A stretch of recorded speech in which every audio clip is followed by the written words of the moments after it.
मोहब्बत हो ही नहीं सकती, मोहब्बत होती ही नहीं है। अच्छा। आजकल जो रोज रिश्ते टूट रहे हैं वो इसी वजह से होते हैं कि मुझे मोहब्बत हो गई आपसे।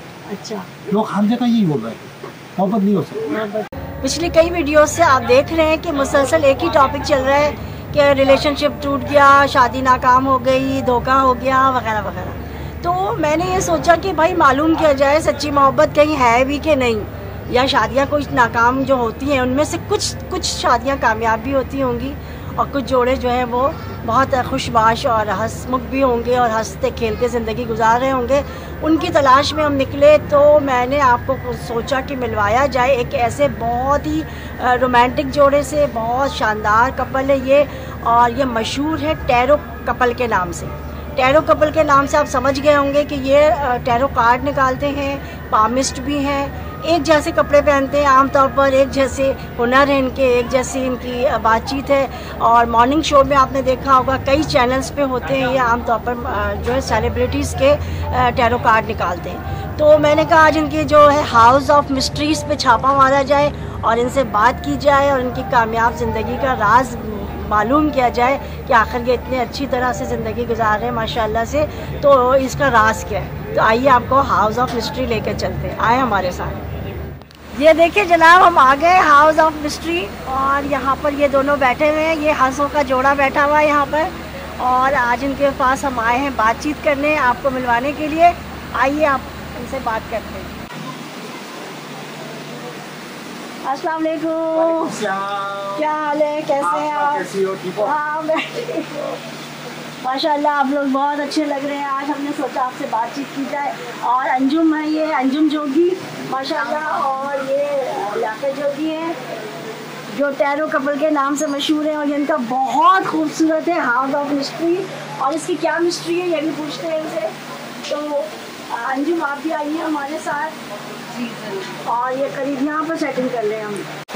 अच्छा जनाब, आज हम आपके पास आपको ज़हमत देने के लिए आए हैं आपके बहुत खूबसूरत हाउस ऑफ मिस्ट्री में। और पूछना ये है कि जनाब देखिए, मोहब्बत तो हो जाती है बहुत जल्दी फ़ौरन, लेकिन बरकरार कैसे रखा जाता है इसको, ये बताइए।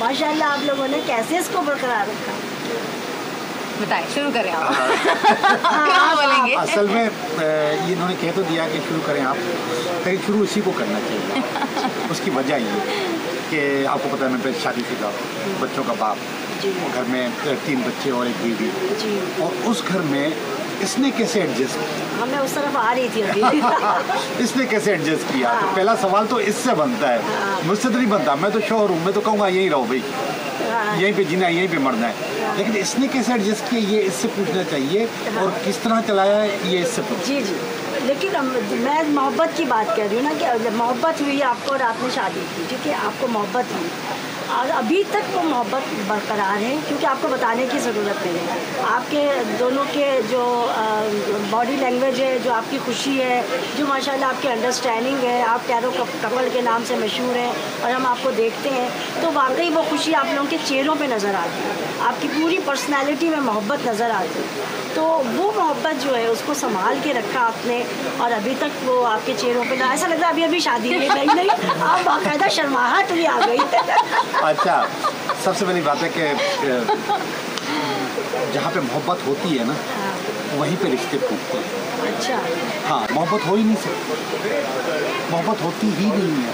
अच्छा। आजकल जो रोज रिश्ते टूट रहे हैं वो इसी वजह से होते हैं कि मुझे मोहब्बत हो गई है आपसे। अच्छा, लोग हर जगह यही बोल रहे हैं, मोहब्बत नहीं हो सकती। हम मोहब्बत वाले लोग नहीं हैं, हम ट्विन फ्लेम हैं, हम एक ही शोले के 2 हिस्से हैं जो बाद में हैं और थोड़ा देर से मिले हैं। मोहब्बत कोई नहीं हुई हमें। अच्छा, सोलमेट है आप? सोलमेट भी एक अलग चीज़ होती है। अच्छा, वो भी एक अलग चीज़ है। हम ट्विन फ्लेम है, हम ट्विन फ्लेम है। एक ही शोला थे, अल्लाह ताला एक शोला कहीं पे किस उम्र में और किसी भी जगह उतार देते हैं, दूसरा दूसरी जगह उतार देते हैं, और फिर वो रूहें मिल जाए तो अच्छी बात है। लोगों की नहीं मिलती हैं, हमारी मिलती हैं। और आपको बहुत देर से मिली, मतलब आपके माशाल्लाह बच्चे बड़े थे। जी जी। तो क्या हर्डल्स आई है, क्या प्रॉब्लम हुई आपको? हर्डल्स भी कोई नहीं आई, तब तक तो हमें नहीं पता था कि हम मतलब ट्विन फ्लेम हैं, हमें बिल्कुल भी अंदाज़ा नहीं था। और हम एक साथ काम करते हुए आ रहे थे और काफ़ी अच्छा काम किया, बल्कि मैं इस चक्कर में था कि इसकी शादी करवा दूँ कहीं। और रिश्ता तलाश कर रिश्ते देखे, मैंने बहुत सारे रिश्ते देखे और एक आध रिश्ते पे इसको ज़बरदस्ती मजबूर भी किया कि कन्विंस कर कन्विंस कर रहा था कि यहाँ पे कर लो। उस ज़माने में मोहब्बत भी इतनी नहीं थी। मगर आपको एक बात बता दूँ, वैसे तो कहते हैं कि मुझसे पहली थी मोहब्बत ये है तो नेगेटिव सा, इसमें मोहब्बत कम हो जाती है, लेकिन हमारी मोहब्बत बड़ी है। पहले नहीं थी, नज़र भी नहीं आ रही थी, अब बढ़ी है और बहुत बड़ी है और जुनून की हद तक बढ़ी है।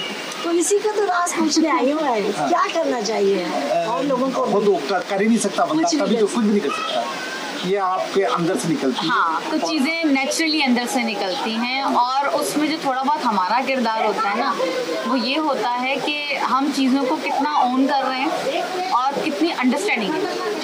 आपकी एनर्जी सिंक्रोनाइज हुई भी हो, आपकी अंडरस्टैंडिंग अच्छी होनी चाहिए और आप हर चीज़ पर, मैं समझती हूँ कि अपने आप को जगह पे, दूसरे की जगह पे रख के सोचे बंदा कि अगर मेरी जगह ये बंदा होता तो क्या होता।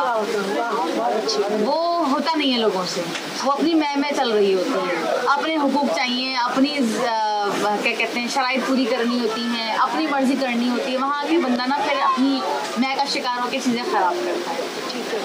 अच्छा, देखा ये जा रहा है आजकल लड़कियाँ ससुराल में गुजारा करना उनके लिए मुश्किल होता है, वो नहीं करना चाहती। बिल्कुल। आपने हस्बैंड की वाइफ और हस्बैंड के बच्चों के साथ माशाल्लाह एडजस्ट कर रही हैं आप। बिल्कुल। तो बताइए कैसे, इतना बड़ा दिल, इतना बड़ा, कैसे, क्या किया आपने? वाकई में मुझसे ये सवाल बहुत लोग करते हैं कि नहीं रहा जाता, लोग शौकनों के साथ नहीं रह सकते। और मैं वही बात करूंगी कि पहले तो मैंने उस जगह पर रखा इनकी बेगम को कि भाई देखो, कुछ भी है, मुझे पता है औरत हसास होती इस मामले में, वो अपने शौहर की दूसरी शादी नहीं बर्दाश्त कर सकती। तो मैं इनसे खुद ये कहती रहती थी हमेशा कि लाजमी बात है, उनका कहीं मूड भी ख़राब होगा, कई चीज़ें होंगी, तो मैं कहती थी वो उनका शायद एक फेज़ ऐसा है जिससे वो गुजर रही हैं और वो उनके अंदर की एक चीज़ है जो दिखेगी। अगर मुझसे उन्हें कोई तकलीफ भी होगी ना चाहते हुए भी, तो वो शायद उसका हिस्सा है उस सारी सिचुएशन का, तो उस पर हमें ओवर रिएक्ट करने की ज़रूरत नहीं है। उसको समझने की ज़रूरत है कि अगर मैं उनकी जगह होती तो मैं क्या करती या मेरी क्या फीलिंग्स होती ना। तो इसलिए मैंने उस चीज़ को ऐसे समझा। दूसरा, उनको कभी भी जो सच्ची बात है, कभी मैंने ये चीज़ नहीं हक जताया कि इन पर सिर्फ मेरा हक है। भाई बीवी वो भी है और उसका हक ज़्यादा बनता है कि उसने तभी लड़सा दिया है, बच्चे भी हैं, ख़ानदान भी निपटाया है, ससुराल हर चीज़ देखी है, मैं तो अभी आई हूँ। फिर दूसरा कि हमारे लड़कियों के पास क्या छोटे छोटे मसले होते हैं कि अगर हम गाड़ी में बैठे हैं, अब हमारे पास कार थी, अब अगली सीट पर बैठना बड़ा मसला है, झगड़े होते हैं कि मैं बैठूंगी और मैं बैठूंगी। मैं अगर अगली सीट पर बैठी भी हूँ और उन्हें कहीं से पिक करना है, मैं उस सीट से उतर के पीछे चली जाती थी, उनको आगे जगह देती हूँ बच्चे बैठने के लिए। माशाल्लाह। मैंने कभी नहीं कहा कि किचन में मेरा काम है या मेरा ख्याल चलेगा। मैंने कभी नहीं कहा कि कहीं जाना है और एक होता ना कि इनकी एज अ वाइफ मुझे वो जिम्मेदारी निभानी चाहिए। मैं कहती हूँ नहीं, वो बड़ी हैं, वो निभाएंगी। तो मैंने कभी ये वाली खींचातानी नहीं की। उनकी सीट उनके पास रहने, हाँ, वो उनके पास रहने दी। मैंने उस पर कभी नहीं हाथ जमा दी। घर जो है वो सारा उसकी जिम्मेदारी था, वो जिम्मेदारी है। हाँ। बाद में क्या हुआ कि जो ऑफिस से और जो फाइनेंस है वो इसने देखा, वो सारा इसने देखा। जो भी हम कमा के आते थे, इसको छोड़े, हमारी अपनी कमाई जो हम दोनों कमाते ही छोड़े। मेरा बड़ा बेटा, उसकी उस वक्त वो 2 काम करता था, तो दोनों सैलरीज इसको लाके देता। उसको पता था फाइनेंस ये देख रही है, अम्मी को खर्ची दे दी, वो अलग बात है, मगर पैसे सारे लाके इसको देता था और इसी से लेता था। ठीक है, अभी भी छोटे बेटे ने मुझसे कुछ दिन पहले मुझसे कहा कि 10,000 पे दो, मैंने उसको दे दिए। तो वापस करने थे तो उसने मुझे वापस नहीं किए, उसकी बैंक अकाउंट में शायद शिफ्ट करवा तो उसकी बैंक अकाउंट। अच्छा, बच्चों को इस तरह क्या, ये कैसे हुआ? ये इसमें भी अंजुम का मेरे ख्याल में बात इसका भी किरदार है, नो डाउट के बच्चों का भी है। ये लोग फ्रैंक भी बहुत हैं और आज तक इन्होंने इसको अम्मा नहीं बोला और आज तक इसको आंटी नहीं बोला, बाजी नहीं बोला, अंजुम बोला। मेरे नाम से बुलाते हैं सारे। अच्छा, मेरे नवासे भी इनको नाम से बुलाते हैं, नवासे वो भी अंदुम करते रहते हैं। करते रहते हैं। तो इसको सब लोग अंजुम कहते हैं। ये तो मिसाल है बहुत बड़ी आप लोगों की माशरे में। अच्छा, जो मैं देख रही हूँ शादी इस वक्त जितनी नेगेटिविटी शादी को लेकर है सामने आ रही है कि अभी हम वो शादी की सेलिब्रेशन और उसका खाना याद कर रहे होते हैं तो खबर आ जाती है कि जनाब उनके तो डिवोर्स होने वाली या खींचातानी शुरू हो गई या लड़की ने खुला की दरख्वास्त दे दी।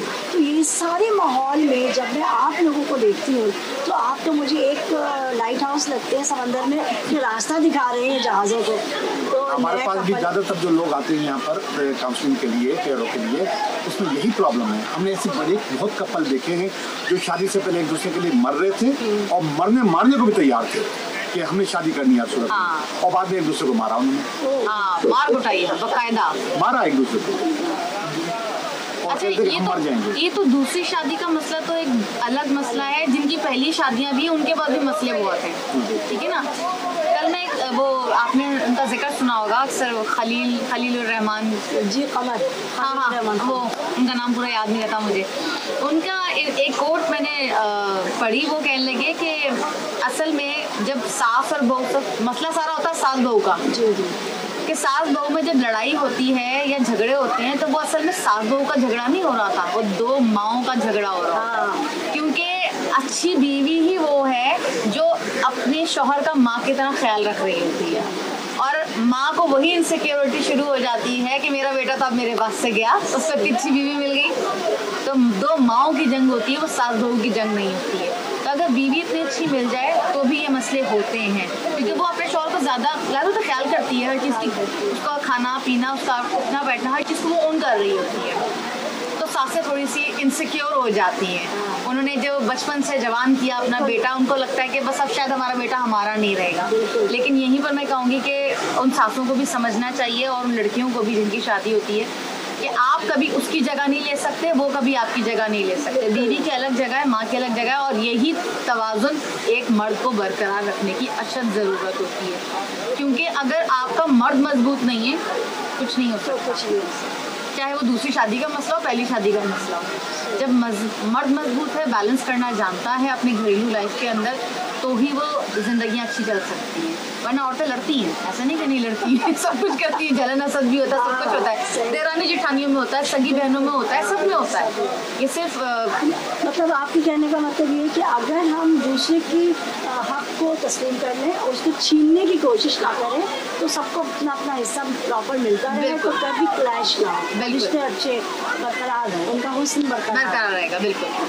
तो आपको भी भाई माशाल्लाह आफरीन कि आप इन दोनों को लेकर बैलेंस कर रहे हैं। कभी आपको लगा कि आप बर्डन में आ गए हैं, कोई पर आपके ऊपर बोझ है या आप परेशान हो गए हों कभी कि क्या करूं? देखिए, बहस से इंसान समटाइम्स इस किस्म के ख्यालात हो सकते हैं, आ सकते हैं, लेकिन मुझे इतना पता है कि हम सारी दुनिया को मशवरा देते हैं, हम खुद को कैसे नहीं दे सकते। सही। तो हम बैलेंस करते हैं और हमेशा करते रहेंगे।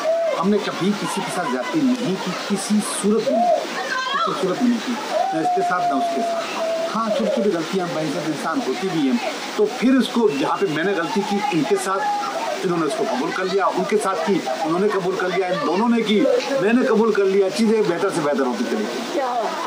क्योंकि लेट गो करना भी तो बहुत ज़रूरी है ना बहुत सारी चीज़ों में। आप चीज़ों को चिपक जाएं और उसको बोले कि नहीं जी ये तो हुआ था, बस मेरे साथ हुआ ही क्यों, चाहे वो चीज़ होती सालों गुजर गई, मगर वो पकड़ लिया, बैठ गए उसको, तो फिर तो कुछ नहीं हो सकता।